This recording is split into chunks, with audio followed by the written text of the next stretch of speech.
live.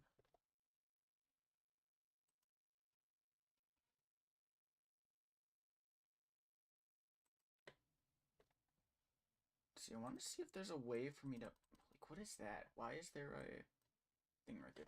And you know what, we're just have to do this. The Fnaf 2 movie solves the Fnaf game. Okay, hang on. Let's see how loud that was. Oh, it doesn't seem like it was picking it up.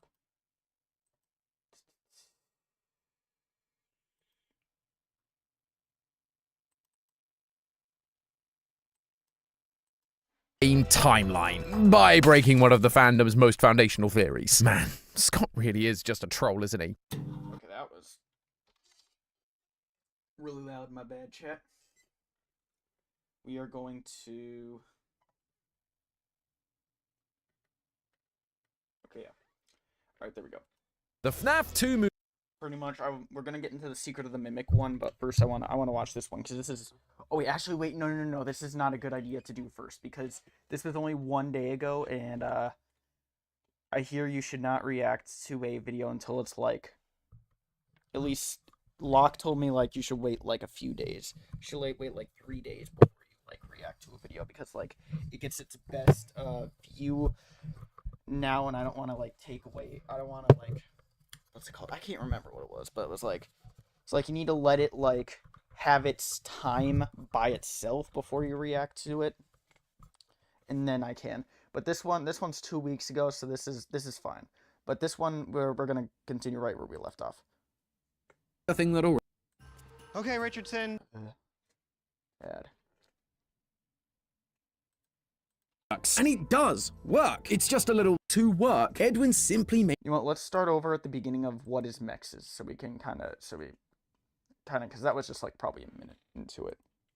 But with that, let's move on to our second character, the one-of-a-kind villain, the Mimic. Well, actually, despite me referring to it as the Mimic this whole time, the one key thing Secret of the Mimic was very clear about, it's really not one-of-a-kind at all. Which, to be fair, is something we've been believing for a while now. In Tales from the Pizzaplex, we see two versions of the Mimic. The Mimic 1 program, which was the Mimic software that Edwin Murray created to put into a half-finished endoskeleton to play with his son David, which was then later used. Yeah, okay, so what I picked up from the game is that, it's the same endoskeleton, but essentially, like, each program, like, the, what do you call it? The program is different between M1 and M2. M1, essentially, it was, it took, M1 was the one that was ended up being Fiona, and, yeah, and then Fiona was taken out eventually and then put into the mexes. I'm very interesting to hear what they're gonna say about mexes. Because I noticed as soon as, like, the game, like, as soon as the game showed the machine for the, what's it called, for Fiona, I'm just like, that is the Mexis, that's literally the Mexis computer. So I'm very interested to see what they're gonna be able to, what they're gonna think of this. By Fazbear in The Storyteller, and then there's the Mimic 2, which was Fazbear's improvements on the original design, creating an endoskeleton that could change its shape and size to fit any costume or animatronic. However, how all. Well, here's the thing though, is that there was, like I just said, there was one that was Fiona, and then the other one was supposed to replace David. But, like, did Fazbear order it? Like, I feel like it would have been made. You know, I'm just gonna listen. All of that tied into things like Security Breach and Ruin were pretty speculative, especially as we didn't even know if the book stories were in the same continuity and whether we could rely on them wholesale or not. My personal theory was that yes, those two mimics were indeed present in Security Breach, with the Mimic 2 being the physical endoskeleton we find in the basement of Ruin, and the Mimic 1 program being what we now know as Glitch Trap, taking over Fazbear's systems and using it to manipulate people into doing its bidding, like helping. I don't think that that's what M1 is. I think M1 was turned into Mexes because it was in the same computer. Because in Ruin, we see, yeah, the same exact computer, except it said Mexes instead of Fiona.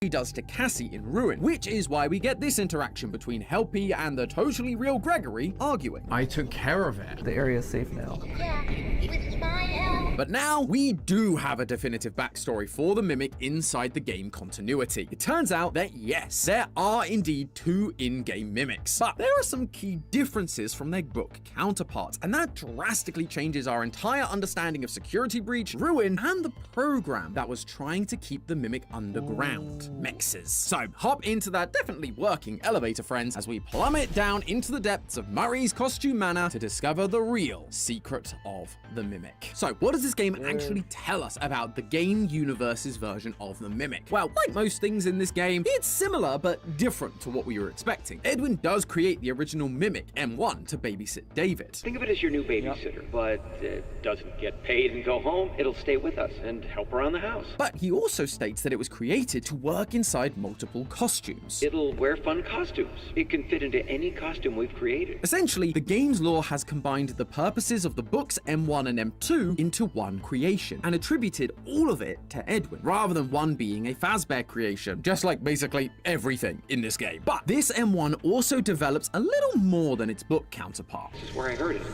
It's her or someone that sounds like her. That's good, honey, but from the party. M1 begins showing signs of mimicking the deceased wife of its creator, literally mimicking the role of David's primary caretaker, his mother, Fiona. As we discussed last time, Fiona tragically died in a fire at Fall Fest, and this totally destroys Edwin's mental state. I can't do this alone. So, naturally, when he starts thinking he's hearing the voice of his wife, he leans in hard. By David's last birthday, M1 is still not wearing any costumes like Edwin said it would, but instead it is mimicking Fiona perfectly.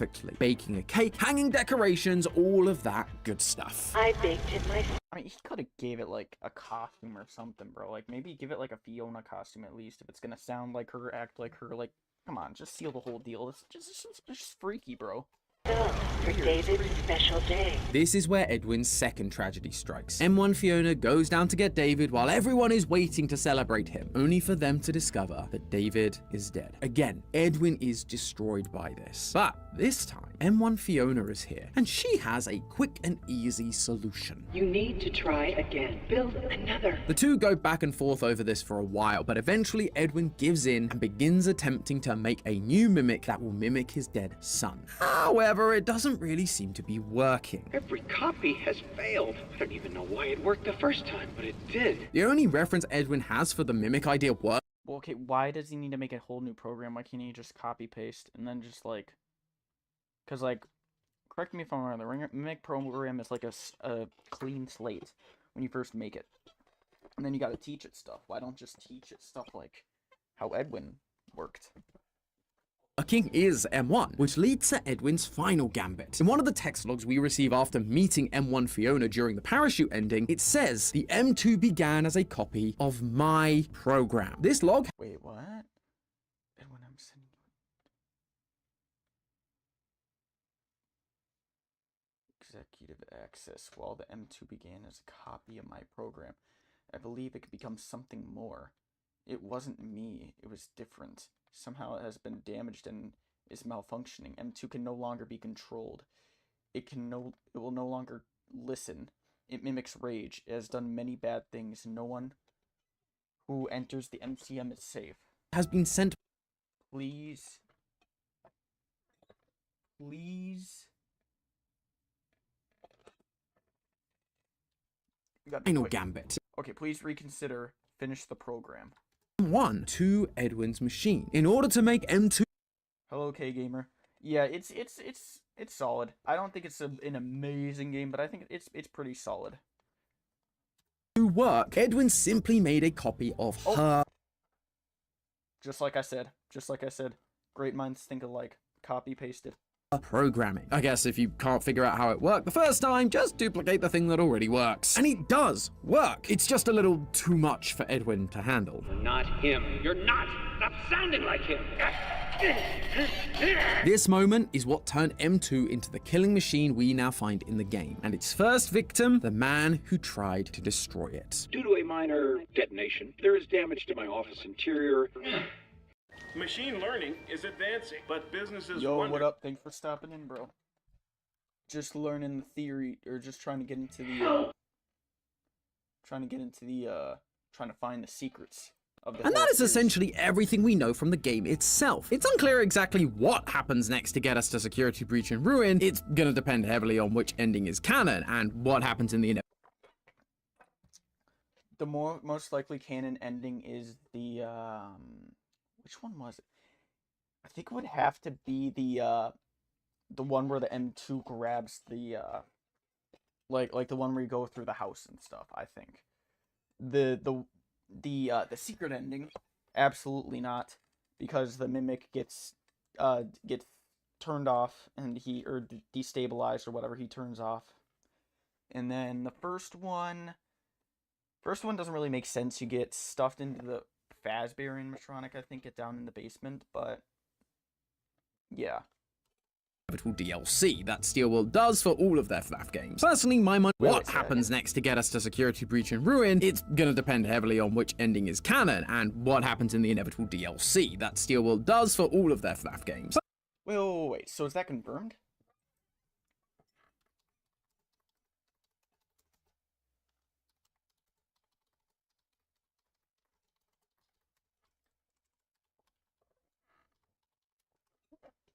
While Steel Wolves Studios hasn't officially announced DLC for FNAF Secret Mimic, strong evidence including listing its on SteamDB points to upcoming DLC, continuing the developer's pattern of releasing post-launch content for their FNAF games similar to Ruin for Security Breach. Fans are speculating about the story's expansion, potentially involving new areas or characters, building on the base game's horror and lore. Okay, so don't go and say that game theory when we don't know. Actually, you know what? I guess we want to know. Yeah, Personally, my money's on the DLC being about Fall Fest. I proved that would be a huge breakthrough in finding answers. last time that the game takes place in September 1979, so Fall Fest would likely be in full swing, and the Mimic is free in every ending. But regardless of whether I'm right about that, one thing I am sure about is that at some point M2 is going to be trapped inside MCM, it will get cemented up, only for us to go down into the basement of Ruin and find it again. Now, I know what you're thinking, these two characters don't look anything alike, but just... It's because over time, like, it's been 20, 30, 40 years or something, so yeah, he's gonna break down and he's gonna, like, build himself back together. Take a look around first. We have a springlock scooper, wooden boxes filled with costumes like crows, elephants, and lions, a similar flooring and wood panel walls with Oh, okay, so is that actually builders' lights hanging from them. Everything we're seeing at MCM matches stuff that we saw underground when we encountered the Mimic in Ruin. We can also find endoskeleton pieces deep within MCM from when Edwin was experimenting trying to create the Mimic. And if you look closely, some of them don't really match the current version of... Hang on a minute.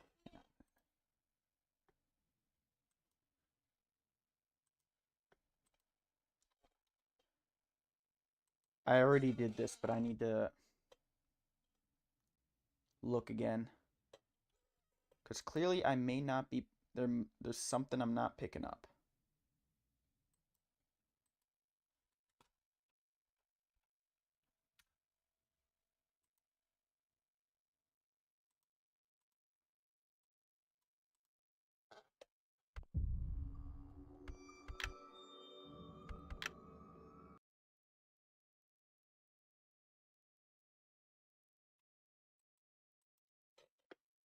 I gotta take a look at this again, because there's...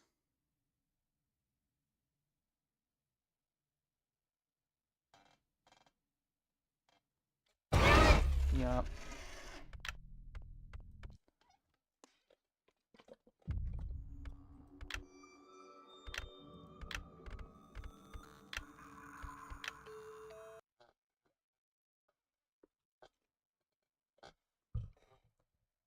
Hello, thanks for stopping in.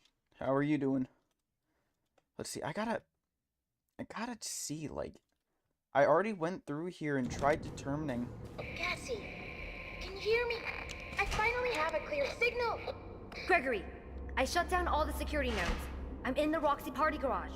Am I close? Almost. There's still one node left that's keeping the underground sealed. Wait, why is it... Where? Oh, wait, hang on. Let me fix the Roxy's the gameplay for final y'all. node. You need to deactivate her. But... Deactivate her and save me. Save me, Cassie, please. It's so dark down here.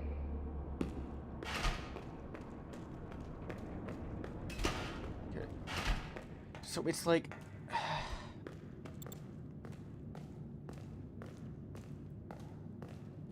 It would make sense that that's Murray's costume manor that's under here, but at the same time, it just does... None of it looks like it. From what I could tell, the first time I went through, but maybe I just need to go through again. I don't know. Maybe I'm crazy. I don't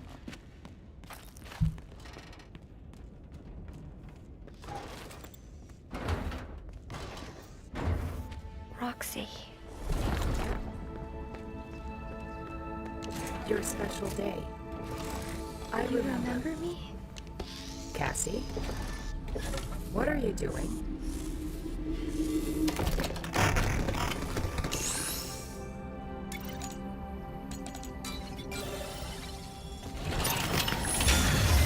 Sorry. I love carrot cake. Happy birthday, Cassie. Fox. I'm sorry. I'm so sorry. Alright.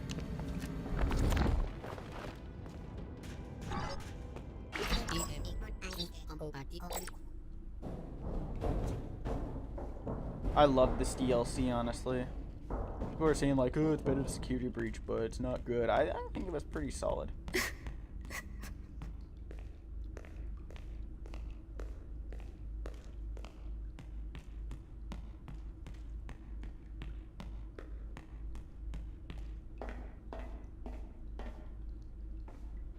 Let's look for little bits of... Wait a minute, what's that?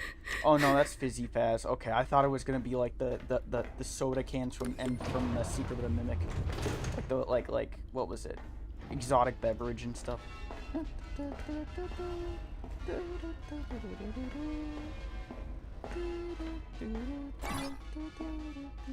Probably not gonna see Secret of the Mimic stuff until we like get under until we get under the thing.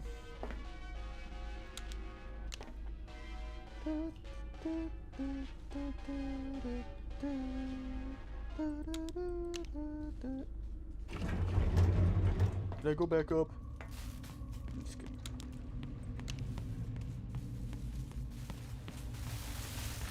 Okay, so yeah, here's Fnaf. Oh my gosh, I just realized. Oh wait, no, never mind. That doesn't work. Because I was gonna say there's that giant Freddy head in Secret of the Mimic basement, but fortunately this is not a regular Freddy. This is a Glamrock Freddy head, I believe.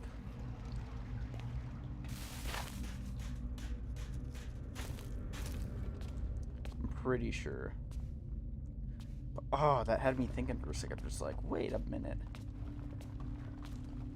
I wonder what could have dug this hole. It's like a perfect hole.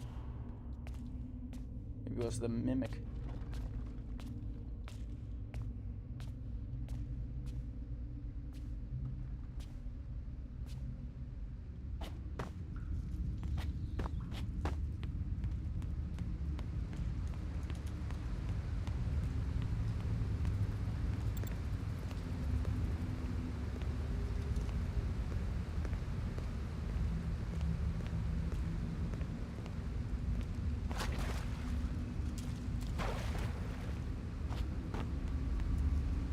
In the entire game. Let's see if we can keep our flashlight.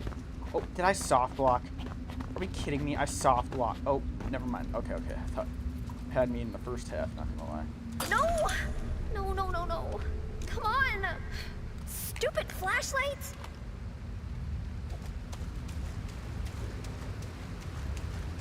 Alright, let's take a look through here again. Okay. You know what? These bricks right here. You know what, let's screenshot that and compare it to the outside of Murray's costume manor. Because here's the thing, I don't think there's any place in Murray's that, like, what was that? I don't think there was any place inside Murray's that looked like this, like that had the wall of, like, the pizzeria walls, the tiled floor. Like, unless if I'm wrong, if y'all know anything, let me know. Because I don't remember.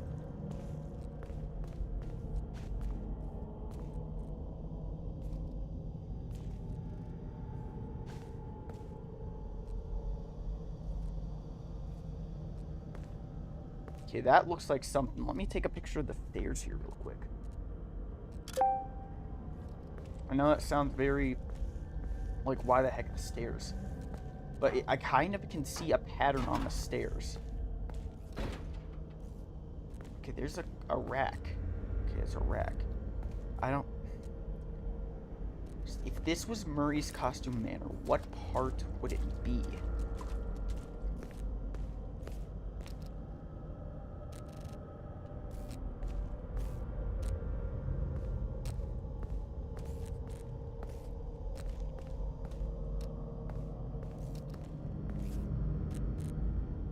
Okay, more racks. More clothes racks. I am a candy cadet. Come get your candy here. I have candy all day. Can I turn my brightness up? Nope, already fully up. Every day, candy. I'm trying to see if there's anything... What is this? I'm trying to see if there is anything at all that I can find in here that would tell me that, yes, this is Murray's Costume Manor.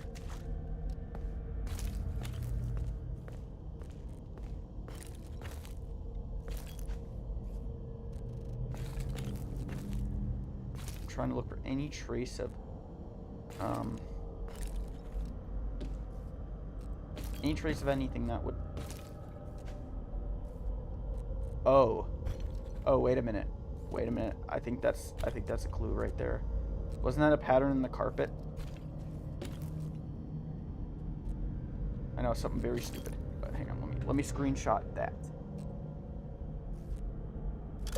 I remember there was like a carpet pattern in okay, what are these? Like, why am I all of a sudden... I never noticed these before. They're like little splotches of like green. I never saw that before. What is that? Is that the Monty mix?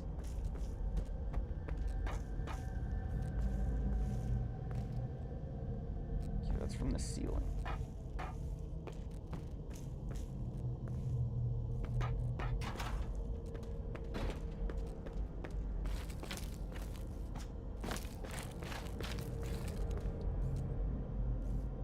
Parcel post.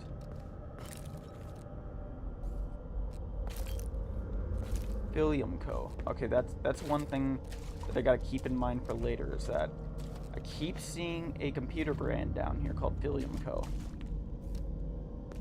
I remember seeing a brand called Datasaur in what's it called?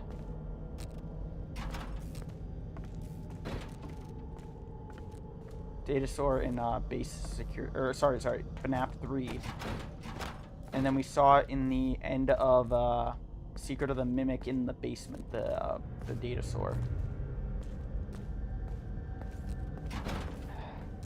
Like, yeah, they were saying like, oh yeah, there's similar lights here. I don't really, it doesn't feel like that's really enough here.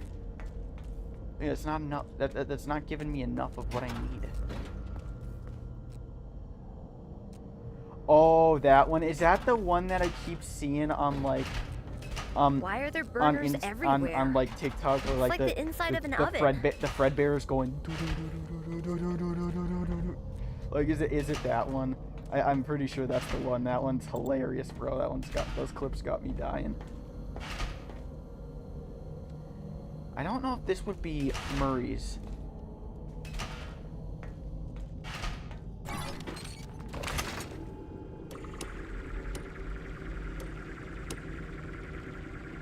Yeah, I might do that on a separate stream or a video or something, but today we're kind of focusing on finding, like, theory and lore and stuff. Okay, it is. Okay, yeah, thanks for the name, though. I couldn't find what it was called. Or I think I briefly heard that name, and I think that's what people said. I wasn't for sure, but...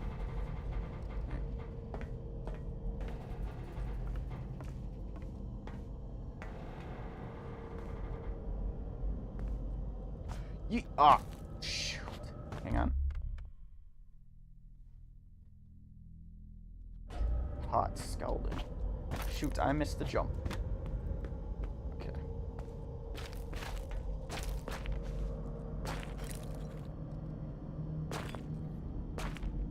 Wait a minute, mushrooms. Mushrooms. Mycelium, then. Mycelium. Okay, here. There's gotta be something.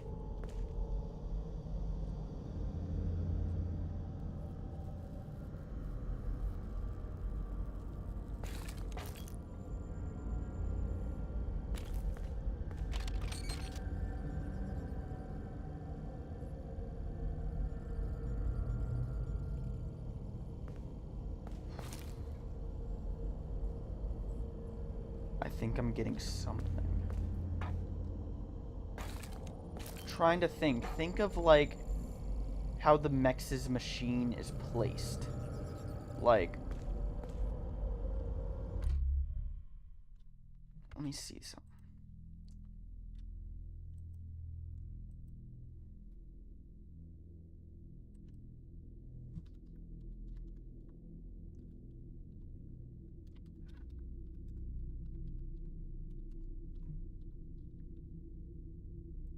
Parachute ending, okay.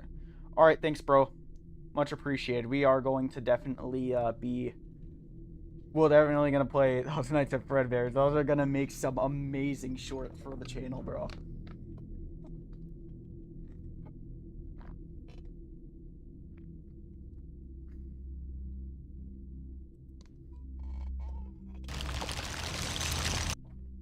I love how the parachute ending just casually, like, adds an extra 40 minutes onto the game. Man. Oh, wait, can you guys see? Okay, yeah, good, you guys can see. Well done, Arnie. I didn't think I'd expect it. Give me the data diver. I love it. Arnold, what are you doing? What are you doing? What are you doing? Give me the data diver. That area is off limits.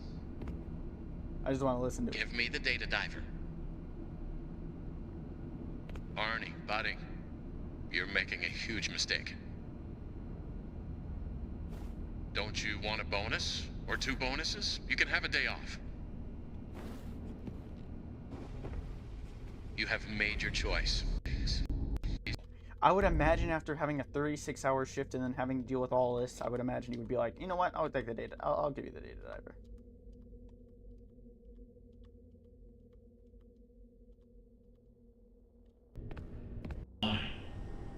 Why would you come down here?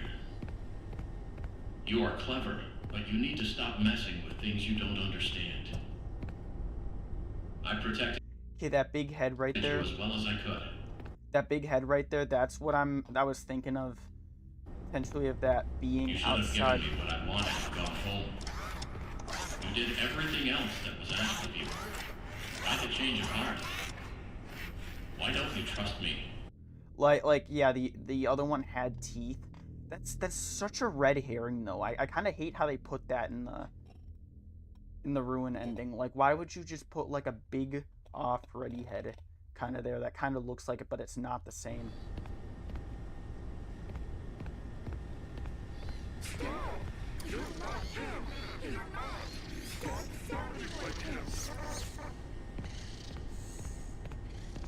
Okay, I love how this guy's looking around a bunch. Might be able to see something.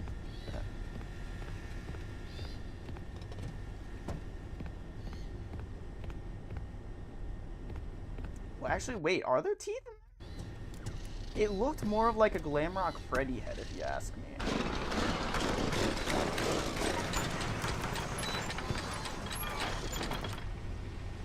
But anyway, hang on.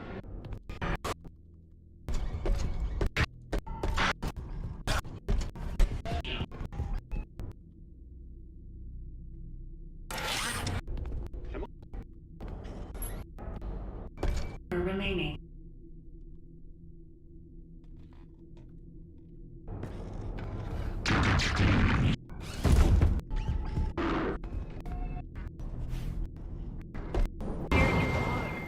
Despite the circumstances, Okay. it is nice to meet you face to face. It is lonely. Wait, what? What are you? A computer? Your voice changed. What is going on? You have questions, but there is no time. I'm almost out of power. You can still be useful. My communications with Edwin have been severed. And you're doing. Okay, ooh, pause, okay. Okay. Let's return back to security breach. Okay. I don't think that could be the same door. Love him. Entering standby mode.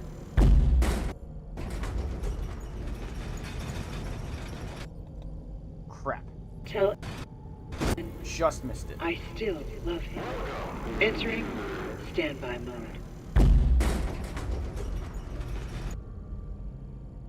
Oop, whoops.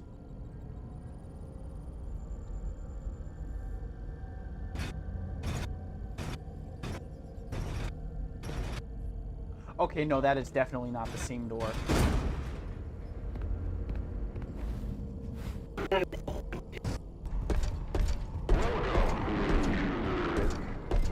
Okay, the floor and walls don't match. That's for sure. What is this building supposed to be? It's just... Game theory is saying it's Murray's, but it just doesn't seem like it. The floor doesn't match. The walls don't match. The doors don't match. Wish we could figure out what is behind this door. Go back.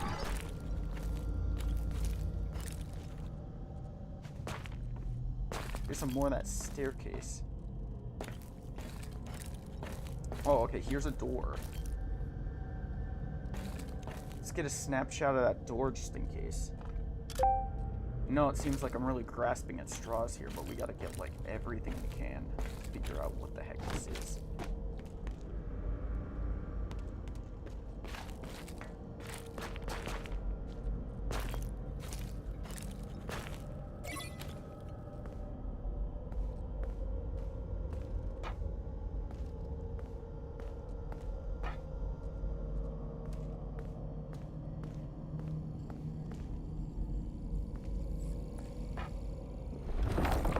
See if we could see something else with this mask.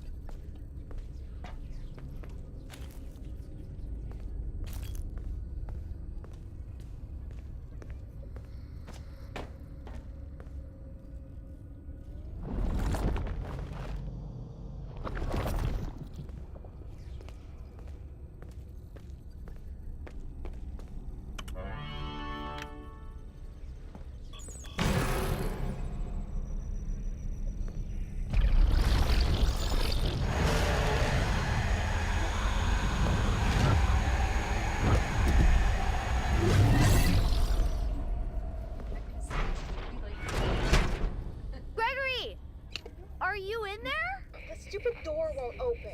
Well, it looks like someone poured concrete over the door. Just going with Andrew. How am I supposed to get rid of concrete? Yep, I will. No, I won't. Yeah, I know. Love you too. Oh wait, I just realized you guys can't see the game for some reason. Alright. Yeah, for some reason, yeah. It overlaid the first time, but not the second time. Is this Fazbear Brain Propane? Sort of. Oh, man.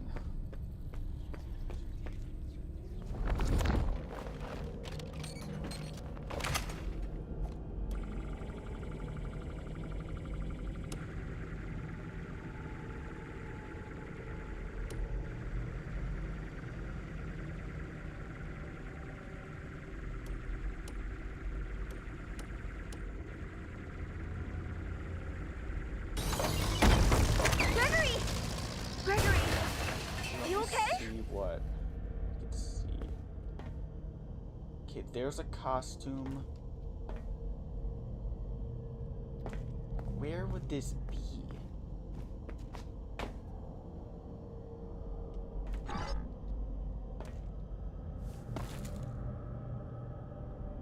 You saved me. You saved me. Gregory? I'm Gregory. No, you're not.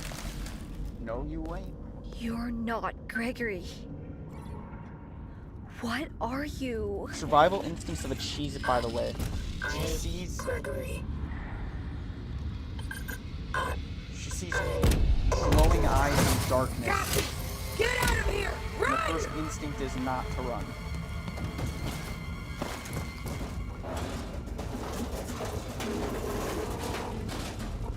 Cassie, can you hear me? Gregory? Is that really you? I mean, really you? I've been trying to reach you all night. I'm not at the pizza place. Something's trying to trick you. You're a bit late. This thing in the basement sounds just like you. How do I know this is you for real? Is there another option? You need to get out of there now. How? My friend has access to the building map. Just follow his instructions.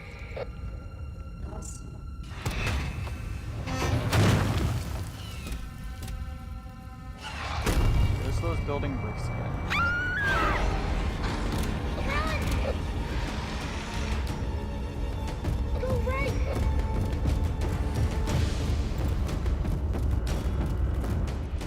It's right behind you! Keep going! Go right! Right!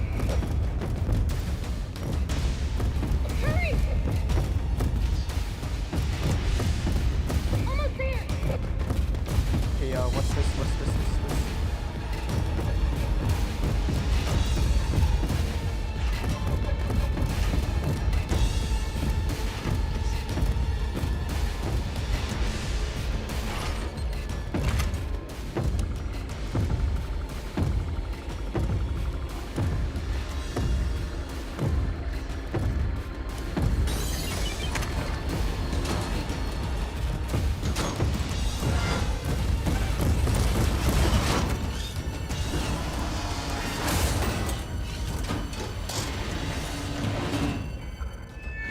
Cassie, it's me. I think I need to explain a few things. You were never supposed to go to the Pizzaplex. That thing in the sinkhole tricked you. Is that a camera? I really don't know what it is, but it's been trapped down here a really long time. The Nexus security program was designed to keep it hidden, but you shut down the security. And now it's free. It's not your fault. I know you did it for me, to save me. But we can't risk being followed. I'm sorry. Gregory? No!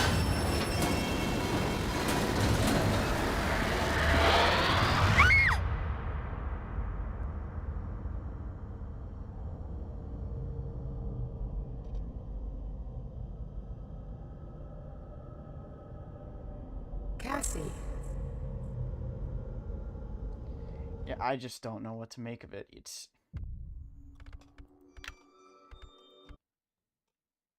Well, back to crack. Game theory.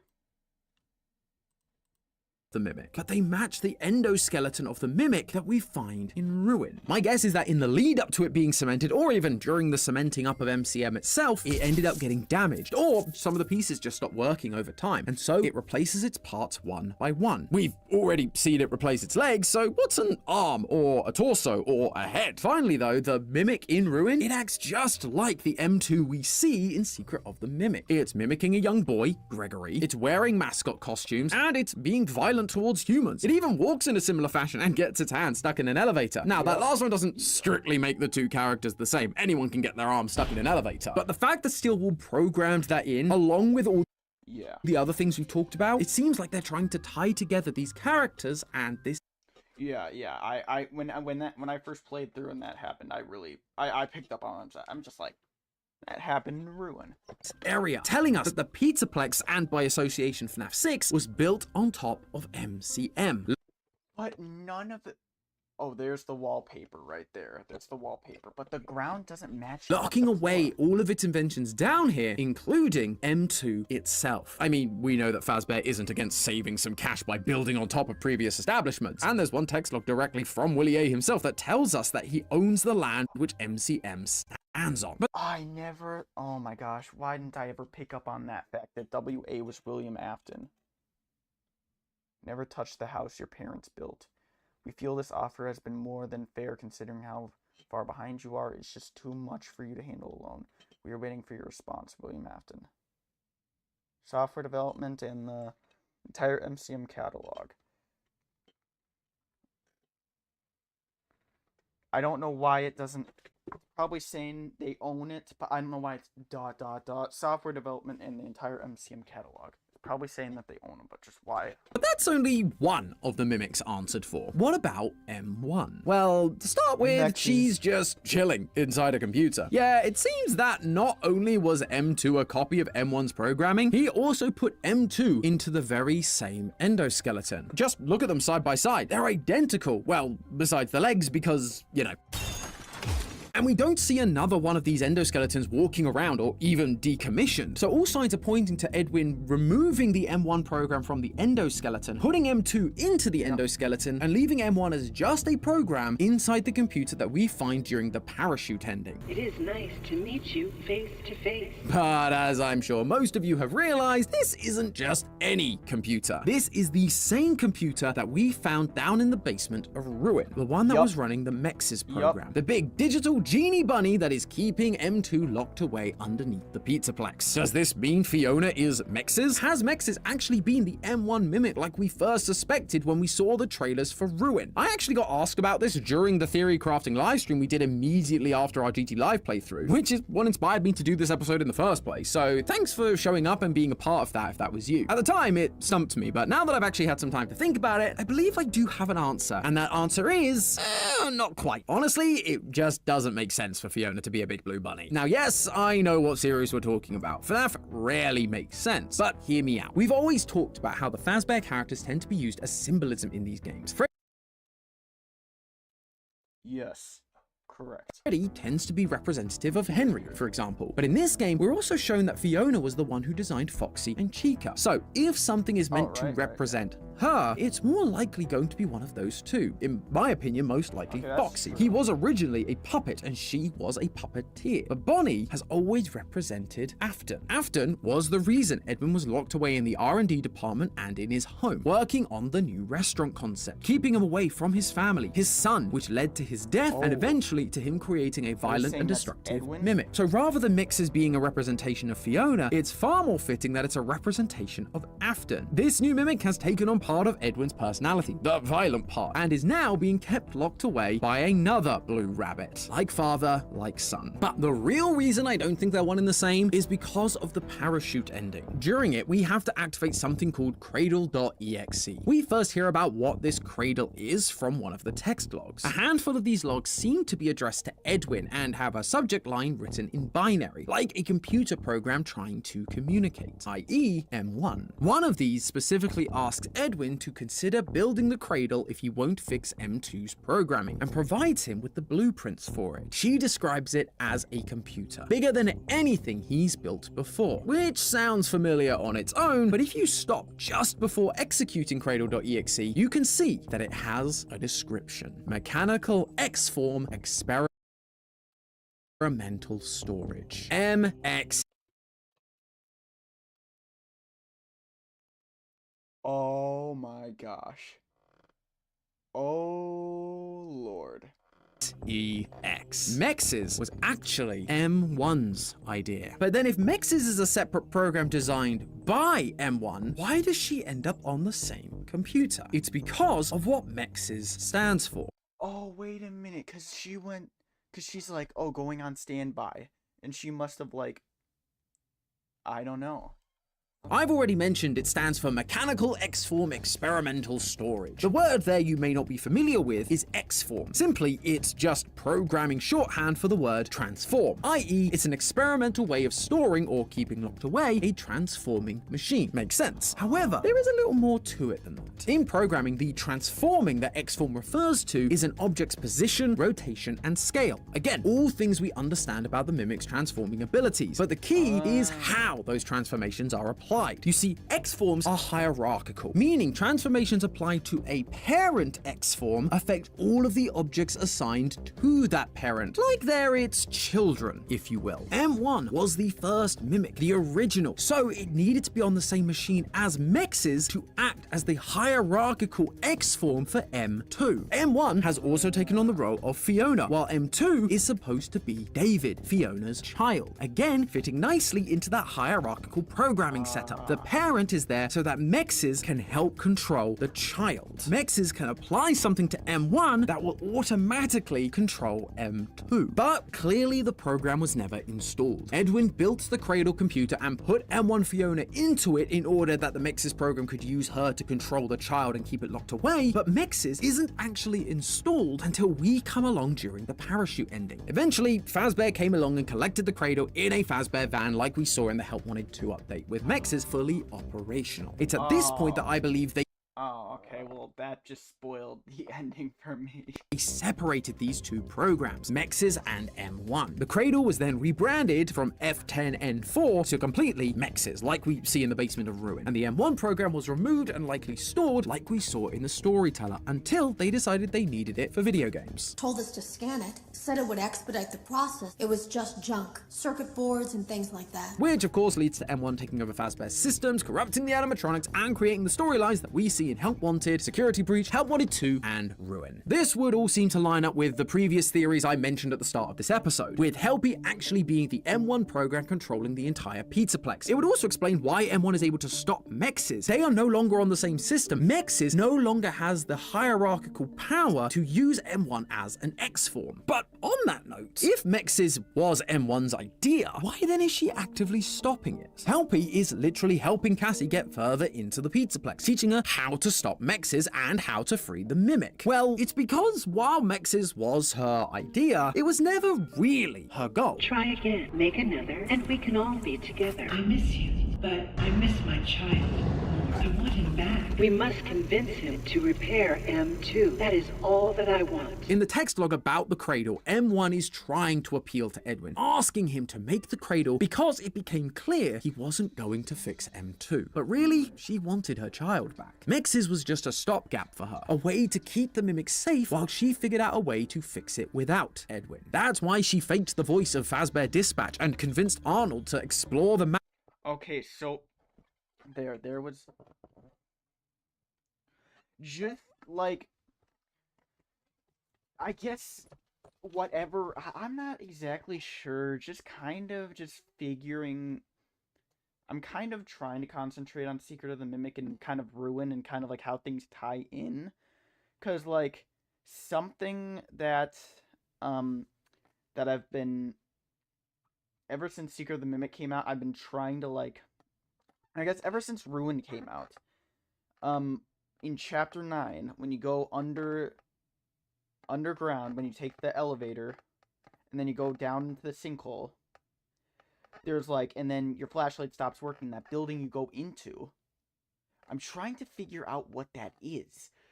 And they're saying that it's Murray's costume manor, which theoretically makes sense, but it's like, I can't figure out, like, in what parts of the building that the little bits and pieces we see in Ruin, I can't figure out what pieces those are inside the MCM.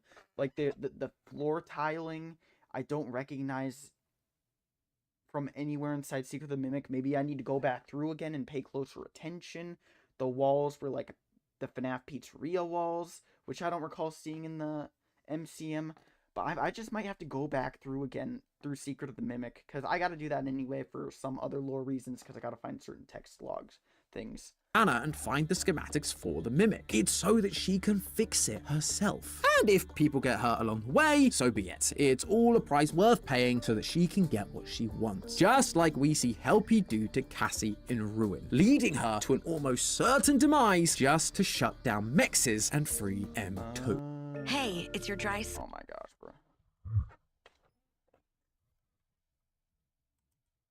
bro. That's it.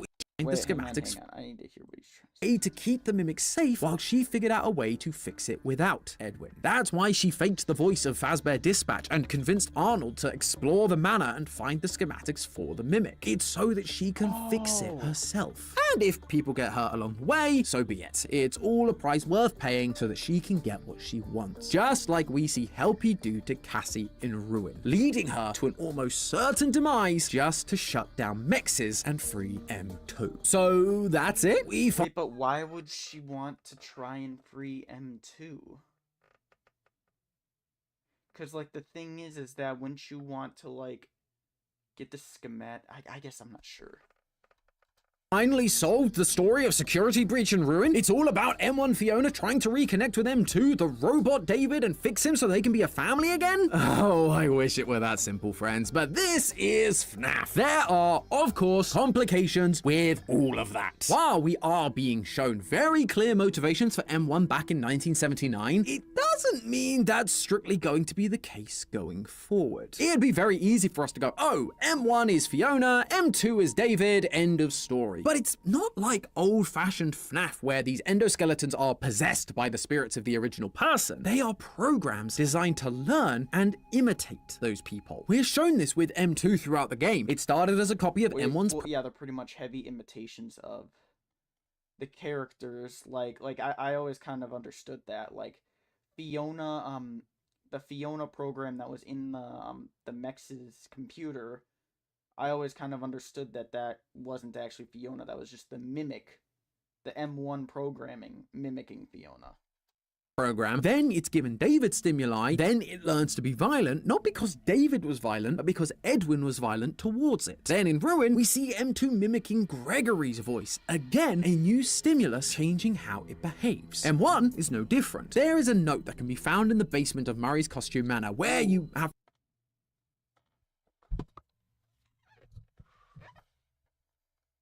to avoid the moon and collect the final collectible. It reads as follows, quote, "We were expecting. There were complications. Consciousness was lost for an undetermined time. Once I woke, we were all together and happy, a family. But something was different. I felt wrong somehow. Was I me? Corrupted file suspected. This was I me. Go to Security Breach. I am not me." Moment being mentioned, the complications, the loss of consciousness, we've heard about it before. Or should I say, we've read about it. This is Fiona's story, just not the one from Secret of the Mimic, but from Tales from the Pizzaplex. In it, Fiona gets pregnant, but there are complications, and she dies during childbirth. The only difference here is that the writer wakes up, and suddenly they're a happy family. The similarities to Fiona, along with the corrupted file, makes it sound like this is coming from M1 Fiona's perspective. She remembers dying in childbirth, but then suddenly is awake and part of a happy family like the Fiona from this timeline. Her memories are becoming conflated and confused based on other stimuli. How she's being infected with memories from the books is a theory for another day. The point is that M1 is also susceptible to memory corruption and personality changes based on new stimuli. Especially, it would seem, it's kind of like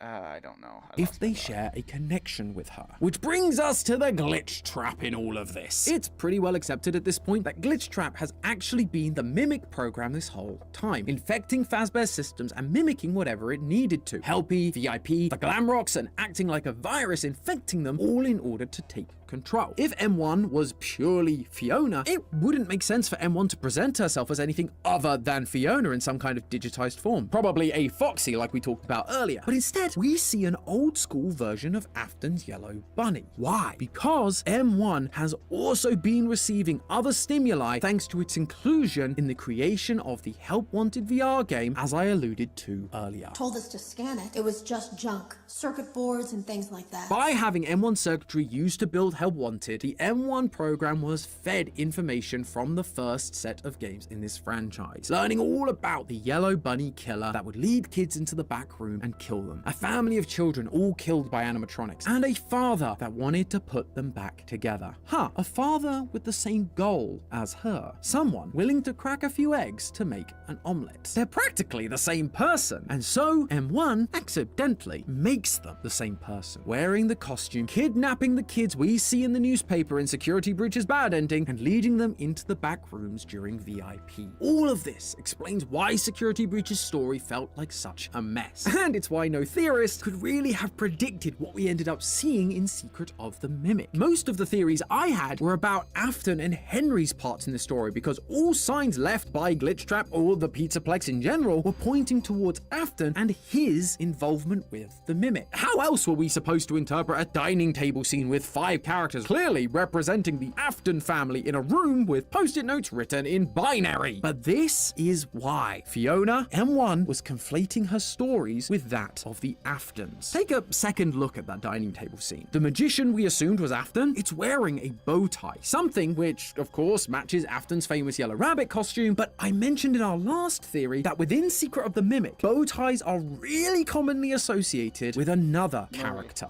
Edwin. We pick one up off of his statue during Moon.exe, he's wearing it during his company portrait, his wedding photo, and his family photo, and it's literally the logo of his company. Plus, Edwin was kind of a magician when you think about it, specifically when it came to technology. He developed things well beyond what should have been possible for the time, so much so that Fazbear hired him to work on their stuff and eventually bought the whole thing. And then there's the motherly character, the one at the head of the table, the one that we all naturally assumed must be Mrs. Afton, despite the fact she's never shown up in the games. Well, in the game files, that character model is called the Nanny Bot, which is what M1 was originally supposed to be. Think of it as your new babysitter. And now M1 is in charge. Edwin wasn't going to fix things, it's up to her, and she has control of the entire Pizzaplex. She is now the one at the head of the table. Well, but then who is everyone else then? Like this is great and all, but the issue is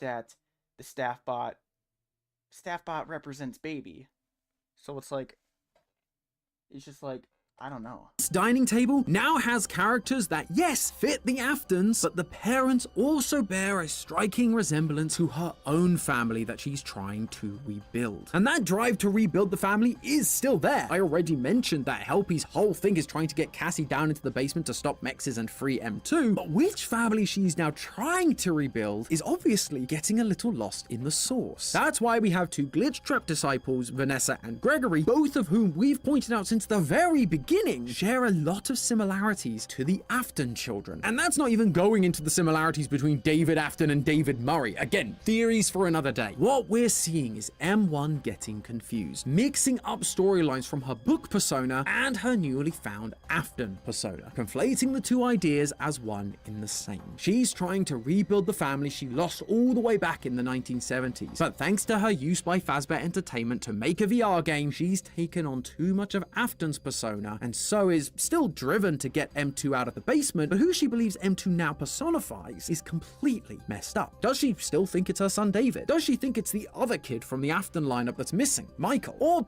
does she not even really know anymore? Is she just trying to free it because that core desire is there, but the meaning has gotten lost through all of this new stimuli? The truth is, that part is unclear right now. Any and all options are available to us. We just need to keep digging while also being aware that the DLC or sequel could drop in a year or so and change everything again. But speaking of digging a little deeper, regardless of who M1 thinks M2 is anymore, I do think we've been given the answer on how to stop both of them once and for all. And it's connected to a character that we have been theorizing about for years, Sun and Moon. When he first showed up in Security Breach, we knew nothing about this guy or what his purpose in the whole story was. By the time Ruin came along, it felt like he had to be connected to the Mimic, with both of them. Wait, because we get in Secret of the Mimic, we got what's it called? We got the that Moon character sharing the same individually moving teeth, and the fact that he wears a jester costume, which felt very connected to both the jester costume we learned about in the books, as well as the whole Fall Fest carnival. But now we have Secret of the Mimic, and Sun and Moon are all over this thing.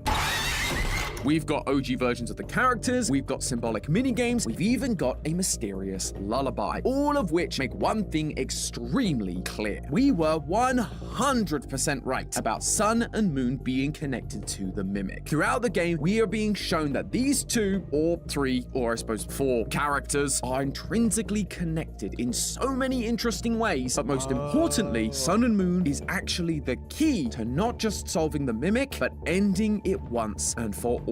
I hope you've knocked over all your stackable toys, friends, because it's finally time to clean up the mess that is Sun and Moon. The first instance we get of Sun or Moon appearing in this game is right as we enter Murray's costume manor for the first time. As we head over to the computer in the security office, we can find a few options to select. Maps, obviously a map of the facility. Logs, which is where we get to see all the juicy lore-filled chat logs that were found from the mailboxes strewn about the building. And then there's our main focus for today, moon.exe. It's easy for the screen.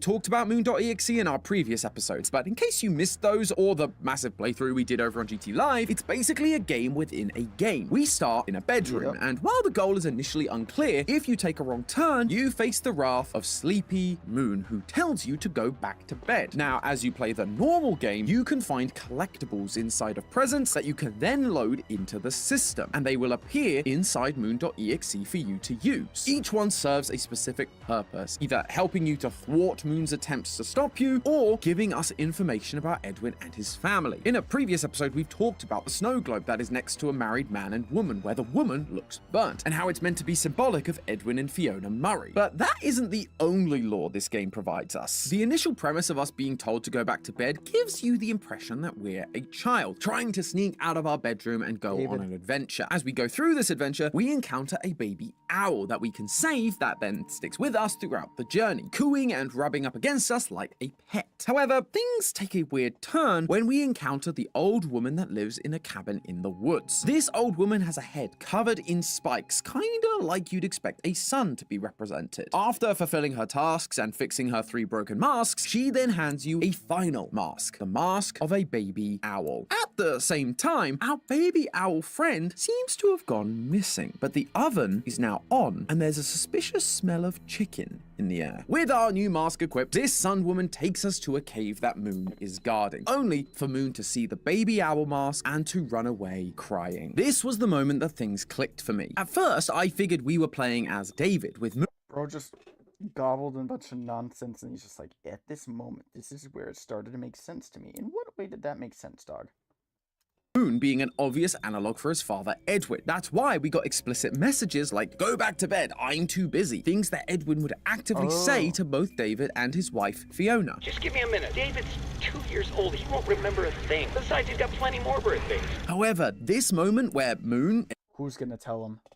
No, he won't. Edwin sees us wearing a baby owl mask and then runs away crying, along with us only gaining the owl mask as the baby owl disappeared. It made me realize we weren't playing as David, but the Mimic, M2. M2 was designed to mimic David perfectly, like it was wearing a mask pretending to be him. And we know that that actually really upset Edwin. Stop, not him. You're not. Stop sounding like him. This game, therefore, Moon.exe, is essentially M2 learning how to be David, being taught how to behave, like being in David's bedroom and being told to go back to bed. The baby owl, therefore, the one that we get the mask from that disappears and dies, is the actual David. And the old woman's son, the one guiding us through the game that directs us on our journey once we have the owl mask, well, the game is pretty clear about who that is. Once you execute the parachute program and head down to the R&D department, we find M1, the original Mimic, now taking on the persona of Fiona, sitting there like we spoke about last time. And on the monitor surrounding her, we see the same Sun character. M1, Fiona, is Sun. And that actually explains how M2 learned to be David in the first place. When M1 and Edwin are arguing about... I thought they just said that Fiona was the Mex's system, or was correlating with the One system. Whether to make M2, David is already gone. It happened, and you have to deal with it. You did it before. So how did M2 learn to copy something that wasn't around to be copied? Well, if you saw our last episode, you'll know that M2 is actually a copy of M1's program, and M1 was around while David was alive. We even see a photo of them sitting on a hill together. So son... Whoa, where was that shown? But you'll know that M2 is actually a copy of M1's program, and M1 was... Yeah, where was this image given? Where was this from? around while David was alive. We even see a photo of them sitting on a hill together. So Sun, the one who is controlling and guiding this game for M2, is able to use her memory of David to help inform M2. This does bring up an interesting detail though. M1 gives M2 the owl mask and suddenly baby owl is gone, being cooked on Sun's stove. We also know that M1 was the one that Edwin asked to go down and get David from his playground. Fiona, go get him. I left him out at the playground. This would seem to imply that David's death may not have been an accident after all. That M1 actually killed David in order that she could have a real family, a robot family, just like her. We spoke last time about how she's getting confused between different iterations of Fiona, one from the books and one from the games, thanks to this note we found in the basement of MCM. It's possible that she figured out she wasn't the real Fiona, and so wanted her own family, rather than just an inherited one where she didn't really belong. But I'm aware this part's a little bit more speculative, it just occurred to me while I was writing this. Anyway, the point is that Moon.exe is showing us that Moon equals Edwin and Sun equals Fiona. Well, M1's version of Fiona. This finally explains why we see our modern Sun and Moon presented the way they are. By the time we get to Security Breach, Glitch Trap, or M1, has control of the Pizzaplex. She is in control of the animatronics, which is why they turn on us in the first place. But when she gets control of Sun and Moon, we see that Sun is the caretaker. Finger pain, kill stories, drink fizzy fast until our heads explode. They are the one who wants things to be perfect and wants to win the child's affections. They are also the one during Ruin who wants to be rebooted. We need to be whole. Just like M1 Fiona wants M2 to be fixed. Moon, on the other hand, It's past your bedtime. they want the child to just go to sleep and are far more aggressive, reflecting how M1 sees Edwin. She believes him to be aggressive both because of Moon.exe and, well, you know. Stop sounding like him.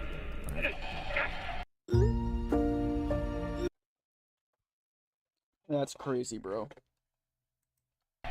However, there is one more mention of Sun and Moon that's inside Moon.exe that I want to mention, because on the surface, it is slightly confusing. Once we get inside the cave that Moon was guarding, we encounter a broken statue. We go through the various tunnels and one by one, find pieces of the statue, putting it back together to create a Moon-like figure. Suddenly, we're told that we have been reborn. You rebuilt yourself, but now you are split in two. Moon and Sun, destruction, and life. So, does this throw a hole in my argument here? Sun and Moon are now being used to describe M2, not Edwin and M1. And at first, that was my concern. But as I've thought about it more, I've realized it's not about the metaphor or symbolism changing, they're actually feeding into one another. The rebuilding of the statue is reminiscent of M2 rebuilding itself after Edwin destroyed it. You know, speaking of legs, what do you think? I just finished mine. But then, why a moon statue? Something that specifically references Edwin. Well, because it's not the same moon. Edwin is represented by Sleepy Moon, a full moon character, but this moon is a crescent moon. This is a new character, one that is similar to Sleepy Moon, even inspired by, you could say, but it's entirely its own thing. And when we're finished, we are told that it has been reborn. M2 putting itself back together wasn't just fixing itself, it was reborn, now with a new input, violence. violence. Edwin's violence. Moon's violence. It was no longer just the M1-based program it was before. Edwin's actions affected M2 and caused it to be reborn as the violent animatronic we know now, like a new version of the character Moon-based program it was before. Edwin's actions affected M2 and caused it to be reborn as the violent animatronic we know now, like a new version of the character Moon. But it isn't just Moon. We're told that it is a combination of that destruction and the life of Sun. M1 wants to create life, making M2 their son, while Edwin wants to destroy M2. These two things have combined together to make the mess that is M2, and those pieces are now at war with each other. Again, just like Sun and Moon are in Security Breach. Duality in this franchise is something that I've wanted to write a theory about for a long time. It felt like there's been so much of it in the series, from the two-toned logo on the Ruin website, the two-colored eyes of the Tiger plushie, Sun and Moon, to even as far back as William versus Henry. It's always been about these two opposing sides being mixed together into one thing, something that usually ends in a mess or tragedy. At the time, I just didn't really know where it was going in order to write the theory on it, but now I understand. This is what it was trying to tell us. Visual clues to tell us the story of Edwin and M1 Fiona without actually spelling it out. It's also why Sun and Moon's moving teeth are the same as the mimics. They may not literally be the same. Sun and Moon may not actually be a mimic, but it's visual storytelling, giving us a physical clue to their connection. We were just missing the key detail of Edwin and M1 even.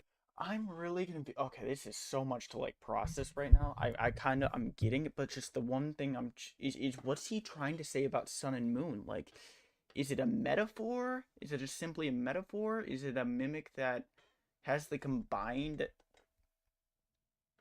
combination of M1 and M2?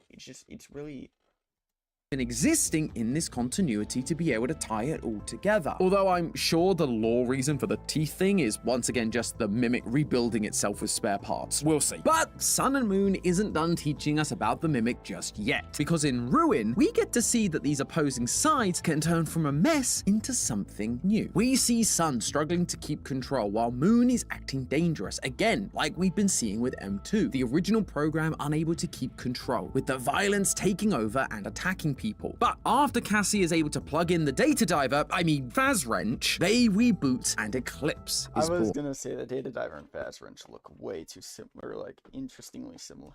They are calm, fun, friendly, protective, exactly as they were supposed to be. We fixed them. But did you notice the key detail? Eclipse isn't Sun now fully in control, nor is Moon completely gone. It's both halves mixed Oh, the dual eyes together in order to create something new. Yep. Sure, Sun was trying to help us and was the good side of both of them, but we're being shown that you actually need both sides in perfect balance in order to make things work. And this idea is reflected in Secret of the Mimic 2. When down in the basement, we encounter Sleepy Moon in the flesh, or cloth, or whatever it is he's made out of. And one of the telltale signs he's close by is you can hear him singing.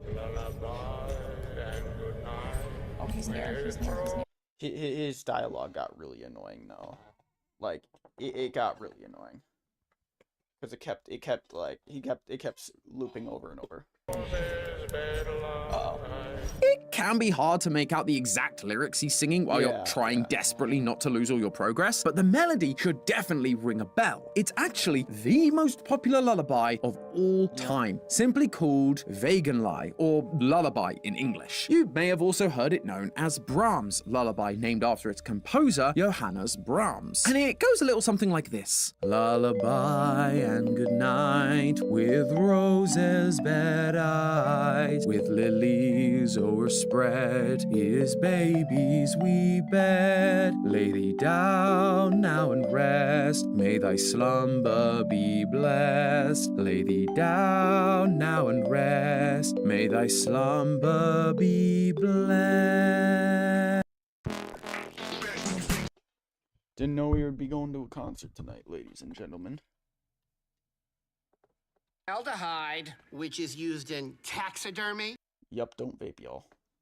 Thank you. Now, you could say that the use of this song was just they needed a lullaby from Sleepy Moon to sing, so they picked the most. Bro's gonna connect how the composer is tied into the FNAF universe. Obvious one. But where has that ever been the game theory way? You see, this song wasn't written to be sung on its own. It was designed as a mother and father duet. While the mother would sing the lullaby, alongside it, the father would sing an old German folk song called Sis Andischt, which is a song that the original mother actually used to sing to Brahms when they were together. This would then work as a counter melody underneath the primary melody of the lullaby. Counter melodies are super interesting because rather than a harmony which works in lockstep with the melody, the counter melody is literally a second different melody that plays at the same time. If you try this with just any two songs, you're going to have a lot of clashes and mess, and it's just not Sabrina Carpenter mentioned going to work. But when done right, these two parts that don't feel like they should go together suddenly begin to almost dance. They bounce off one another, creating something totally new. It's not working together in harmony, but they do work together, despite appearing diametrically opposed. But right now, with Mimic as is, it clearly is a mess. These two forces are working against each other, not as a counter melody, but as clashing melodies. So if Eclipse and the lullaby are showing us we need to bring these pieces into alignment, how do we do that? Well, I think the answer lies in the secret ending of Secret of the Mimic. In order to get M2 to calm down enough that we can insert new programming into it, we have to play a bedtime story for it. The bedtime story itself changes each time, but what doesn't change is the people telling the story. The pre-recorded tapes that we find throughout the Murray household to get here include Edwin's voice and Fiona's voice, both of them working together to tell a story, telling M2 that violence doesn't solve anything in order to bring balance to M2. The lullaby also hints at this because it actually has one more name that I neglected to mention. It's sometimes known as the Cradle Song or Cradle Lullaby. Yeah, that's kind of a very big detail you left out there, man. Like Cradle.exe, which we spoke about last time, is Mexes, a program designed to soothe M2, keep it under control, but required M1 and Edwin to work together to implement. M1 wants to restore M2. Edwin wants to destroy all versions of the Mimic. These two things shouldn't work together. They feel like conflicting views. But when these characters come into alignment with one another, the song begins to form. M1 cannot restore M2 on her own. Sure, she may have the glitched code, but Edwin's voice was crucial for the plan working. We need to bring M1 and Edwin back together in order to truly stop whatever M2 has become, and to put both M1 and M2 to rest finally. But you may have noticed a problem with that solution. As far as we can tell, Edwin is dead. Due to a minor detonation, there is damage to my office interior, as well as a small fire. No! M2! Response, please! I can't move. You can't feel my legs. M2 blew up part of the house and refused to help Edwin while it burnt and collapsed around him. But remember what franchise we're talking about here, friends. Just because someone is dead doesn't mean they're truly gone. In fact, Moon basically tells us as such with the lullabies he's singing. Oh yeah, this thing still has a lot to give in terms of lore significance, and it's to do with the more meta side of it. Why it was written and who it was written for. Brahms wrote this lullaby for his close friend Bertha Faber. Brahms and Faber used to date many years before, which is when she used to sing Sis Andischt to him, a song about a shepherd and his lover. When they reconnected years later, she was married to someone else, had a child with another on the way. Brahms wrote this lullaby for the birth of that second child, but it wasn't a completely selfless, sweet act. He wrote it so that when she and her husband sang it together to their baby, he would also be there. It was a way of making sure he was connected to her always, even when he wasn't physically around. If Moon is supposed to represent Edwin, and he's the one singing this song, it makes me think that we're being told— I'm sorry, that picture of Moon is just so freaking goofy. that while he may be physically gone, he's not completely gone. He's just somewhere hidden, somewhere we wouldn't expect. And that somewhere, I believe, is Princess Quest. Because I think that Edwin is the king, otherwise known as Old Man Consequences. Machine learning is advancing. Man, how does bro do it? How do they do it? Okay, before you start writing in the comments about how I followed in Matt's footsteps and I've lost my mind to this franchise, hear me out. I'm not the only person to have had this idea. This idea was actually brought up during our recent live theory crafting session by fellow Fnaf theorist Gibby's Horror Homestead. Oh, I see that, Gibby Horror's Homestead. Edwin as old man consequence. Hello, Gibby. Great for you to join us. This thought actually occurred to me today. And not only had the thought occurred to me earlier that day, since then, I've not been able to get it out of my head. It just makes so much sense to me. I mean, Edwin is the ultimate man of consequence. His creation of crazy gadgets landed him in bed with Fazbear, who then took everything from him. His rush. And then he taught violence to the Mimic, and then it ended up killing him.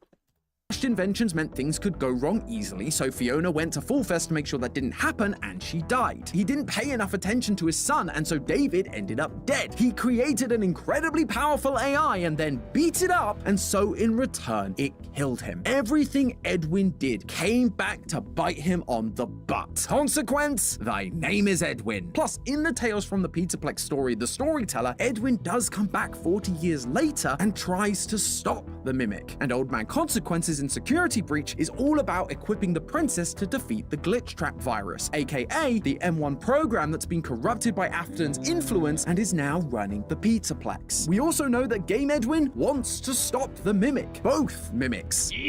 I let a machine raise my kid. You're not real. What was I thinking? He realized what he'd created and that it couldn't replace the real thing, which is why he didn't want to fix M2. Instead, just going along with the plan to create mexes to pacify it. Now, I'm not saying that Edwin is possessing Princess Quest or anything like that. Modern FNAF requires modern solutions, and so I believe it's more likely that, like M1 isn't really Fiona, but the M1 program mimicking Fiona, that this is another program designed to imitate Edwin, like a digital signature of sorts. In the real world, programmers will sometimes physically put part of themselves into their code. They will leave a line of code or even just a few letters or symbols so that when someone else takes a look, they will know whose code it is. We actually see Gregory do this in GGY. When the animatronics begin behaving strangely, the characters take a look at the code and find the letters GGY all over the place. It's not really doing anything, it's just a digital signature to let you know that this was Gregory's doing. At this point, M1 has been integrated into basically every part of Fazbear Entertainment's technology. M1 is running the show, corrupting everything, but M1 was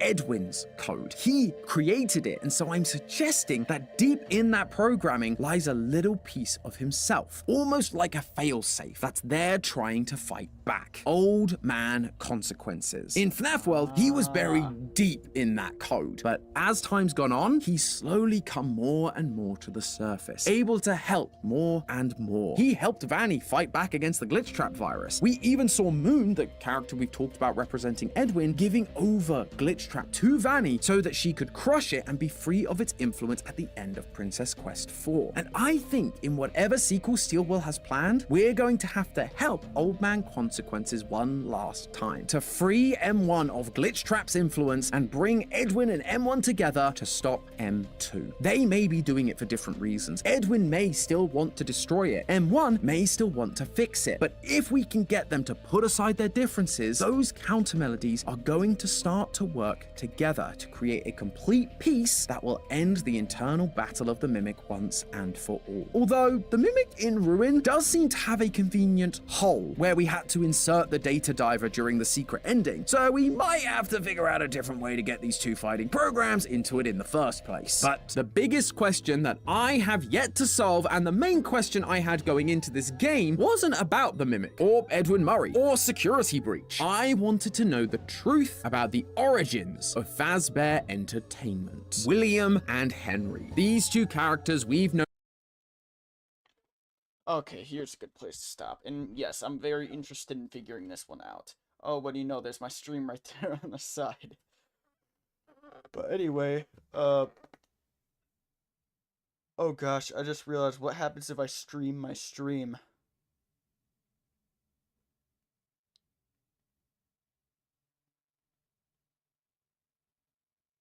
Oh gosh, no, that might have catastrophic consequences. Old man consequences. Oh. Because it's just gonna display it's gonna be an infinite display. It's gonna, nah, I can't do that. It's gonna break it. But anyway, I'm gonna end this stream off here. Thank you guys so much for watching. We will finish this next time. We got some good info in and trying to figure things out.